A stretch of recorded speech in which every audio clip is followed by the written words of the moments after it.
Killer Clowns from Outer Space. To this day, I still can't grasp the fact that this movie actually exists. The title just sounds like one of those weird Roger Corman B-movies from the 50s, and yet the concept of clowns as something of a horror icon is somewhat unconventional.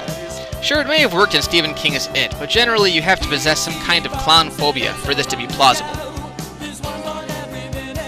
I first saw this film in the late 80s, and at that time I was pretty big into the horror genre. At the time, my childhood was filled with images of Jason Voorhees and Freddy Krueger. You know, things every 7-year-old dreams about. I didn't know there were subgenres blending comedy and horror. I hadn't yet discovered The Toxic Avenger, and Army of Darkness hadn't come out yet. And yet, some kid at school was talking about it one day, and honestly, I didn't believe him. Then one day, as I was flipping through the channels after school, there it was on HBO, Killer Clowns from Outer Space. I didn't know what to think. And as kids at that age are prone to do, I sat right down and kept my eyes glued to that screen for the next 80 minutes. I just could not believe what I was seeing. I've heard that term, so bad it's good, and honestly, I don't really know what that means. If it's a bad movie, it's bad, as in, unwatchable. I generally don't watch bad movies that often, let alone more than once. If it's so bad that it's good, well, I'm having trouble wrapping my head around the concept, but I think this movie qualifies as one such movie. The concept is so ridiculous, the acting's so over the top. Take it easy. Keep your shirt on. Don't worry, we intend to. And the costume's so awesome that you can't help but enjoy this movie. And oddly enough, I can't believe this is one no one has tackled yet. As the movie opens, we're treated to this weird, oddly creepy title sequence. It opens against a space backdrop, and all we really hear is a distant laughing in the background, which, as I found out years later, was actually part of the soundtrack.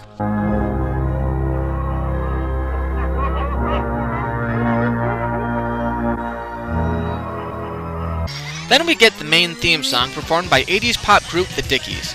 This song helped raise the film to cult stardom. Anyone who knows this movie knows the theme song.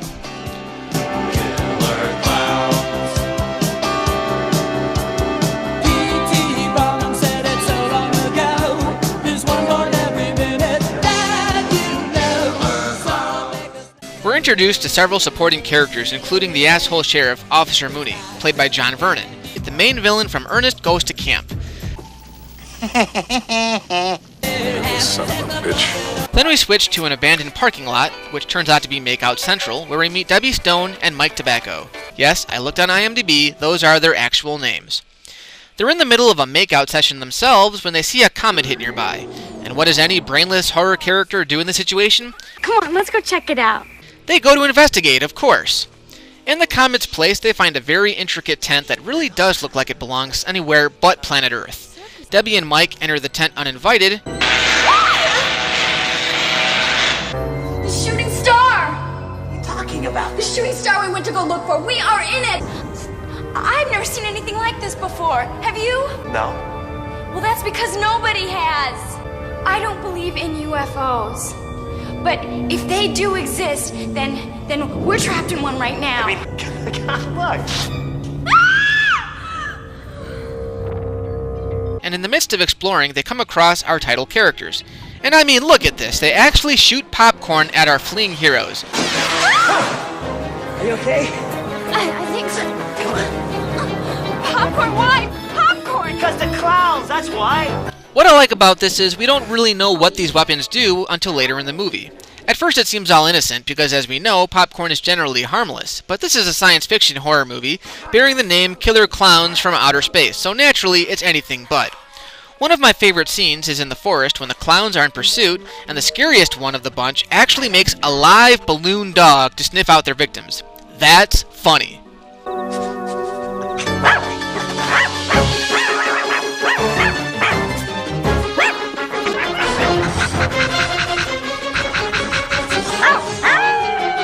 Mike and Debbie right away head to the police, which is actually kind of interesting. After all, usually in horror movies, the police are nowhere to be found. Of course, when the police do hang around, it's a scenario in which they would never believe the hero's story. They were hanging there, wrapped up in these cotton candy things, these cocoons. Cocoons. Yes, cocoons. You know, cocoons! All right, everybody calm down. Killer Clowns from Outer Space. Holy shit. The guy they go to is Deputy Dave Hansen, who apparently is Debbie's ex. I don't have to listen to you. You are not my boyfriend anymore, all right? Yeah, that's right. I'm not your boyfriend anymore.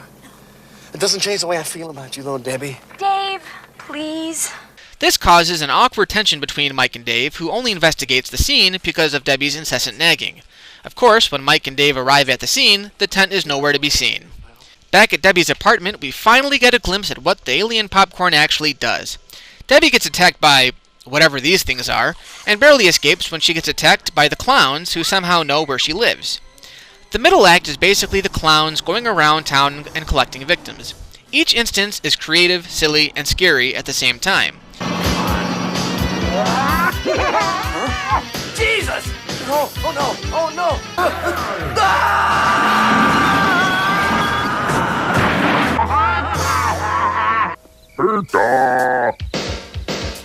Oh, pizza.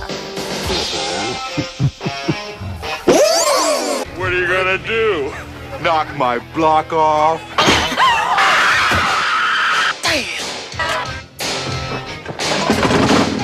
Again, one of the more mentionable instances would be where the spiky-haired guy actually uses a hand silhouette to devour an entire group of people in one bite.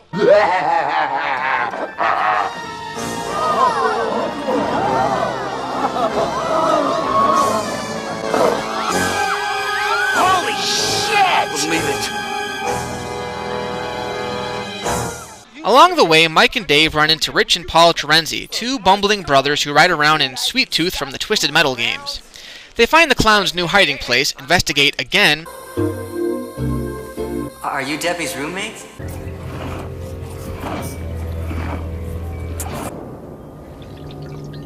They're gonna eat everybody, Calm man! down. Just calm down, all right? Are you all right? And then finally wind up in an end-all battle against